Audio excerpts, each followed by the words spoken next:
You know, there's an old saying out there: the truth will set you free, but first, it'll piss you off. When you lie to yourself, you may look fantastic. But once you tell the truth, you'll realize not so good. Here's an example. If you think of yourself as a great driver, but you have the habit of speeding, there's an issue.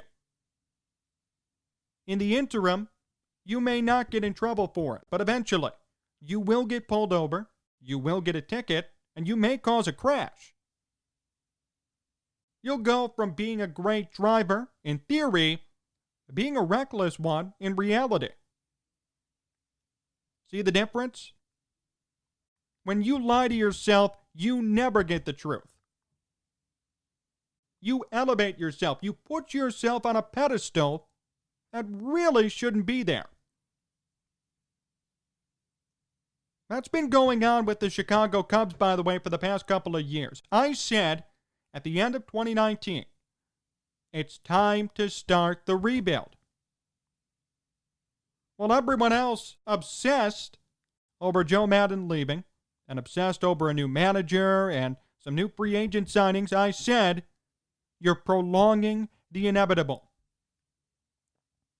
A change needs to be made in the direction of the organization. That's what I said. No one agreed. People said I was crazy. People said that I was the one distorting reality, not them. And sure enough, this past weekend, the Cubs finally said what was on everyone's mind. We're starting the rebuild. Here's a quote from Buster Olney of ESPN. Quote, in conversations with other teams, the Cubs are signaling there will be significant turnover on the roster with a willingness to move almost any veteran, as well as just about anyone from the core group of position players who won the 2016 World Series, including shortstop Javier Baez. It's happening. I'm so happy it's happening. And it took too long for this team and their fan base to realize this needs to happen. This needs to be done. If you ever want another World Series appearance, you need to break it down now. Right now. Huge praise here to Theo Epstein, Jed Hoyer, Tom Ricketts, all of them. Great job at recognizing it.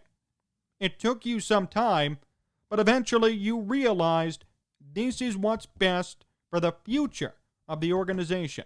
Not the present, but the future. It's like when a president doesn't want to raise taxes, right? Eventually, taxes will need to be raised. Things need to be paid for. You can only borrow so much money. The question is, who's willing to come out and swallow that pill and take the bullet? No one is.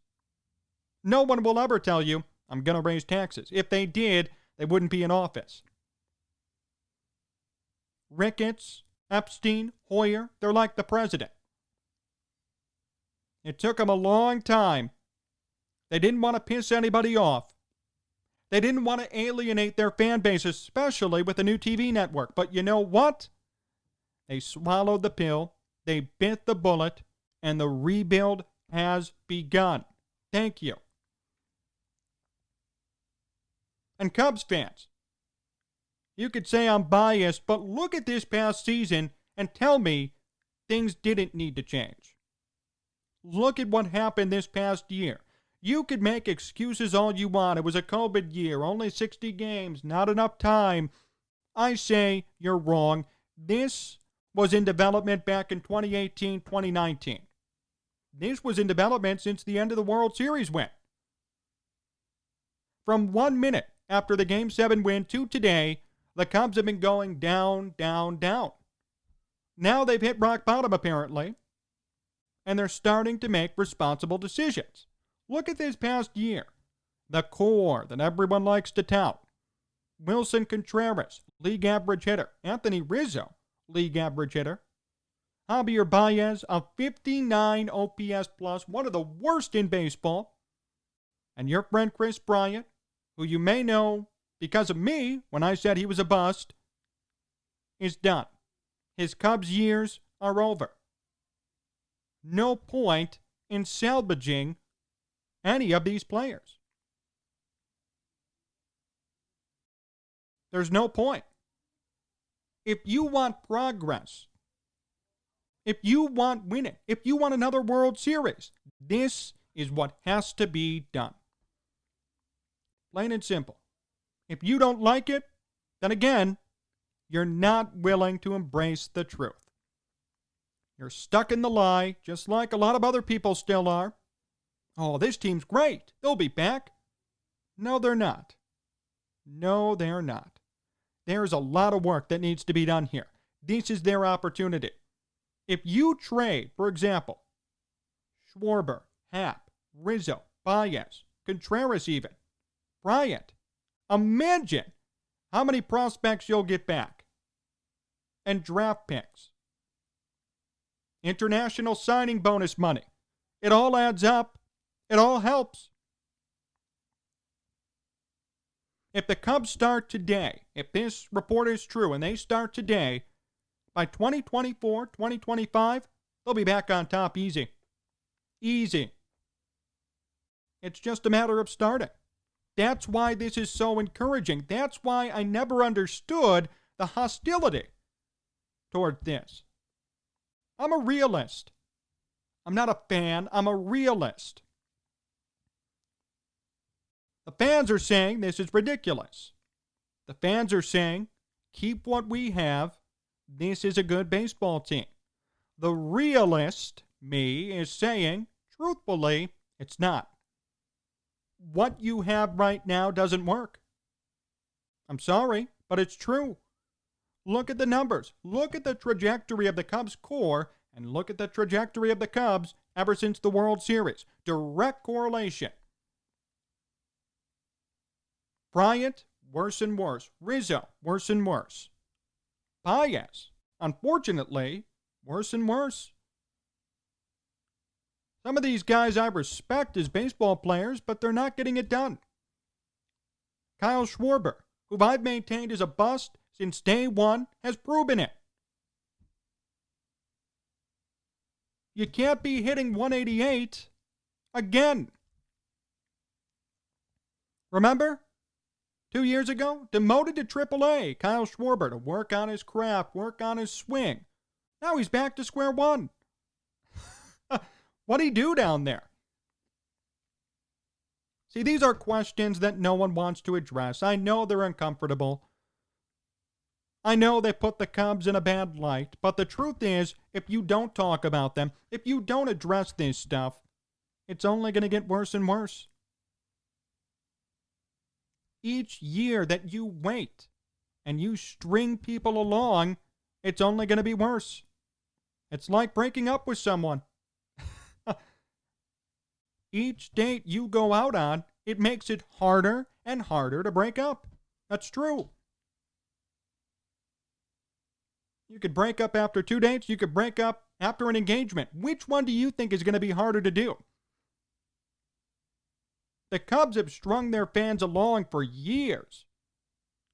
2017, 18, 19, 20, 4 years it's been. So I understand why there's hostility. I understand why people are worried and scared about this, but there's no reason to be. This is the most responsible thing that they've done since winning the World Series. Hands down. There's nothing they've done that's more responsible and that's more forward-looking than this. Start the rebuild. You start today, you'll be a contender by 2024. 2025 at the latest, if it's done correctly. Whether Theo goes or not, it doesn't matter. Jed Hoyer's here. He was here during the first rebuild. He could do it again. This is encouraging. I would argue this is the definition of win now mode for the Cubs. Lying to yourself, signing free agents every year, hoping this is the year you rekindle that magic. That, in fact, is lose now mode. That's lying to yourself. That's not accepting reality. that's hoping on a whim and a prayer that this team will be back to the World Series. And as we all know, they haven't had World Series talent since 2016.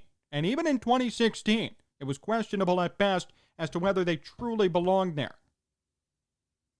Now, it's much different. Much different. The core is done. Parts of the core that people highly regarded should have never been on that pedestal. Kyle Schwarber, Ian Happ, except for this past year. These are guys that Cubs fans love, but have never produced, which always perplexes me. Why worship a player if he's never done anything significant on the major league level? This is the right time. This is the right thing to do. It may be hard. It may be difficult to digest and take it all in, but trust me, you'll feel much better in a couple of years. It's just a matter of tearing off the Band-Aid now. When you tear it off, that motion, it hurts. But once it's off, you're back in the right direction. You feel better. And you will feel better once this whole thing is complete. You'll realize this was the responsible decision. May not be a popular one, but it's responsible. This is a great opportunity for this team. And for those who are skeptical, saying, well, who knows if they'll succeed? They've done it before. They know what they're doing. They know how to conduct a rebuild. If there's anyone who you could say does know, it's this team. They went from rock bottom to the top of the world in a period of 5 years, maybe. 6 years total. That's commendable. Who's to say they can't do it again, or that they're incapable of doing it again? If you know anything about the Cubs, you know that this is the best team in baseball to conduct a rebuild. Minus the Astros, but they cheated. They don't count. This is the team. These are the people who you want to conduct it. It's all about getting rid of the assets you have now. Have a fire sale. Loyalty means nothing in baseball anymore. It means nothing in any sport anymore. And a lot of these guys you have are not worth keeping. And they're certainly not worth paying. I'm a fan of Javier Baez. Not worth paying. Rizzo. Not worth paying. Schwarber, definitely not worth paying. And the same could be said for Bryant. Get them all out. End it. Trade guys at the top of their value. You could get a lot right now for Ian Happ. The White Sox are in the market for an outfielder. Why not make a trade? You could get a significant amount for still Chris Bryant. Maybe Rizzo. Maybe Baez. Take your swing. See what the market is like. See what you could get back and salvage what you can get back.